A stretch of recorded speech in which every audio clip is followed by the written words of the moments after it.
اخرنۍ خبر نه قبلیږي صدقه من غلول. غلول د غنیمت په مال کې خیانت ته ویل کېږي، خو مراد تر نه جنس مال حرام ده، که په غلا یې پیدا کړي، که په رشوتو یې اخیستی،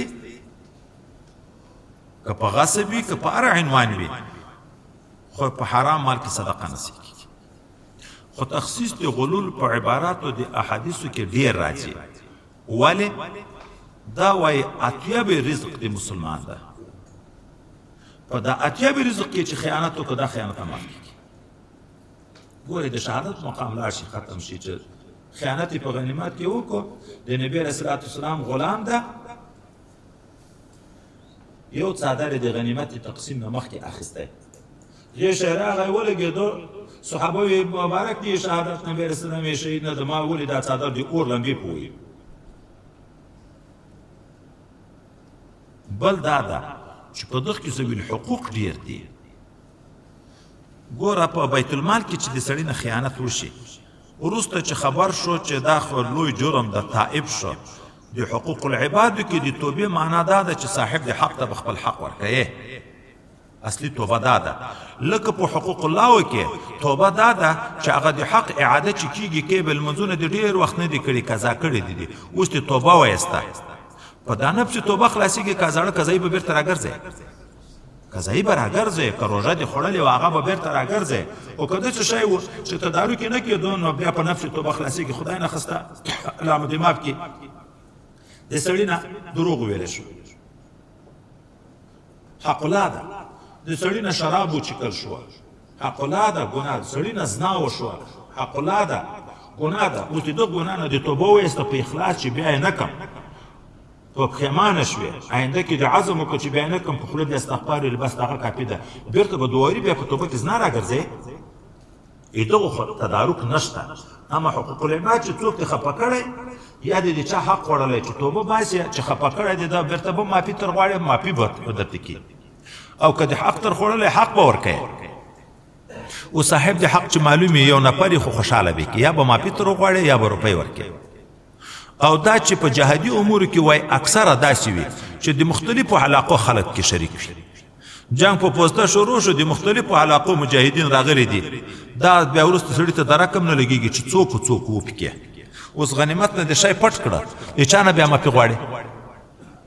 خدای نه خسته، خدای نه خسته مدرسې په مال کې، په بیت المال کې د غنیمت غوندې حیثیت لري. خو دا هم بیت المال ده،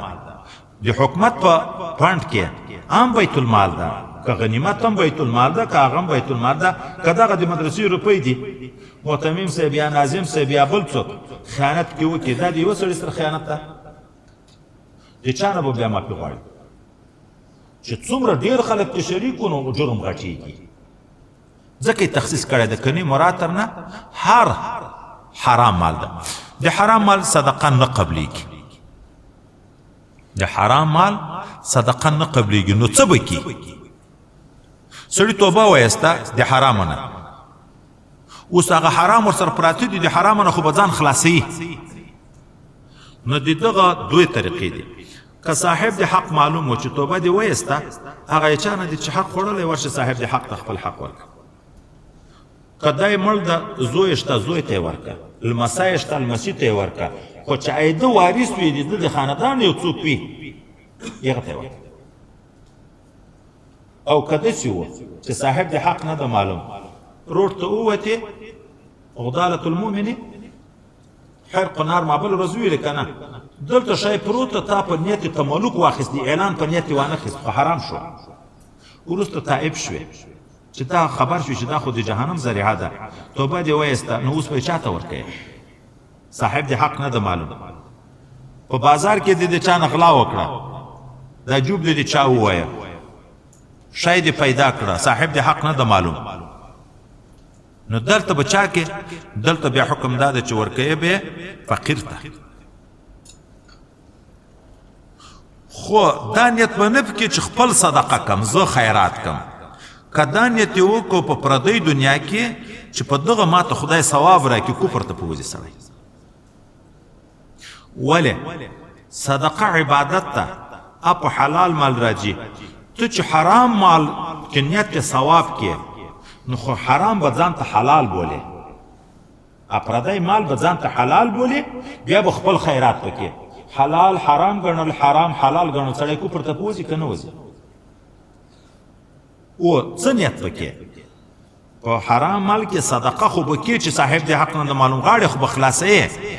خو دا نیت پکې چې خدای هغه د حق چښتن ته د مال چښتن ته یې ثواب ور ورسوي اوس خو ماته د مال چښته نه ده معلوم چې د چا مال مې ضایع کړی ده خوړلی مې ده خو خدای پاکه دغه د هغه چښتن ته یې ثواب سې ور ورسوي اوس بیا په دغه عمل ثواب خدای درکوي په صدقه نه دوه شی دي یو دا چې زه دغه لوټ راواخلم چاته یې ورکم یوه روپۍ په لسه یوه په اووه سوه یوه په اووه لکه خدای عوض ورکوي که نه ورکوي د دغه صدقې ثواب نشته صدقه خو د تا نه ده خو پردی روپۍ دي د بل چا دپاره دی ورکړی په دغه عمل چې دا حرام دی د ځان نه لرې کړه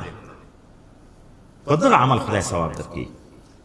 چې نور دی د حرامو نه ځان خلاص کړو حرام دی د ځان نه لرې کړه په دغه د خدای غاړه خلاصي که یې نه کې لرې تائب هم شو نه دی کړه لرې خو د حرام چې په مال کې پاتې دی آینده کې ټول مال دی ورسره حرامېږي نفقه خو که په ځان خورې که په اولاد خورې که په ښځې خورې خو بیرته د حرام په وخوړ بیا خو تایب نه شوې نو خدای نه قبلوي صدقه د غلول نه د حرام مال نه اوس نو که حرام مال کې تصدق ده نو دوه قسمه ده یو په نیت ثواب چنده پرې کوې لکه دغه موږ تاسې د وخت خلک چنده پرې کوي خو نیت د ثواب ورته لري داسې خو نه ده چې پردی حق بولي او اکثره یې ګټي په څه شي په حرامو طریقه یې ګټي که نه ګټي غلا کوي بیا یې هلته وروړي چنده پرې کوي صدقه کوي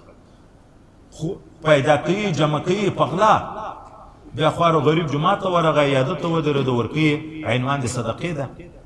چې ما ته به خدای پاک ثواب راکړي یو څوک بندي په یو ځای کې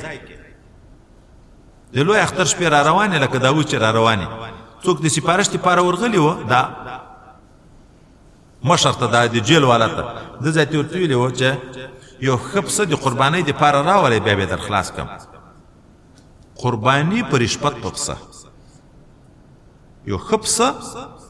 د قربانۍ شپې دي زه روپۍ نه لرم پسه راوله زه تې به یې درته خلاص کړم نن سبا دغه ډار د زړه نه ولوېده ووت حلال حلال حرام حرام ګڼل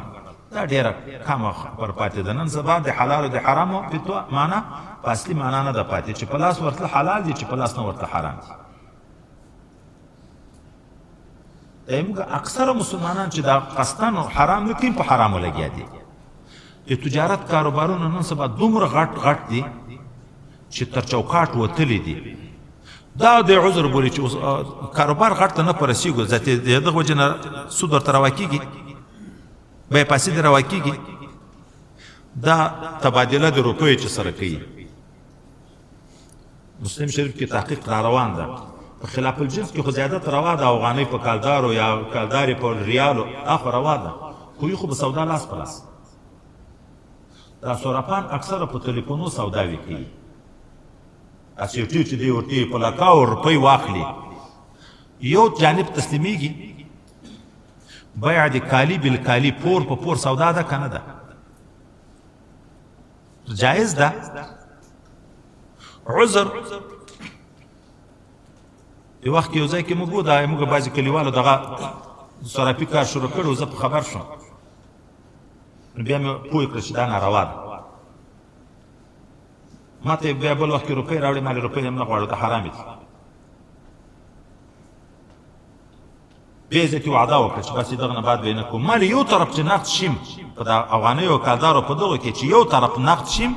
حیثیت مبیعې پیدا کوي بیا ذاتې بیه صحیح کېږي هغه اصلي ثمنین خو نه دي خلقتن بازازیې لیکلي دي بیا یو څه وخت بعد بیا په خبر شوم چې دا په دغه عمل لګیا دي نو و دې موږ د دوستانو د جملې نه خوشکې مې ورته وکړې ذاتې دوی عذر دا ویلې چې وایي روپۍ ډېرې سورابانې رانوې چې موږ سره وخت نشته چې حساب ووایې ته یې اوس یې څه بیا بیا خو څه تېښتې خو نه تښتې خو نه وخت نشته چې زه حساب کړم بیا به بل وخت راکې بس هلته صرف لیکل دي په رجسټر کې سره کېږي دا اوس عذر دوبۍ ته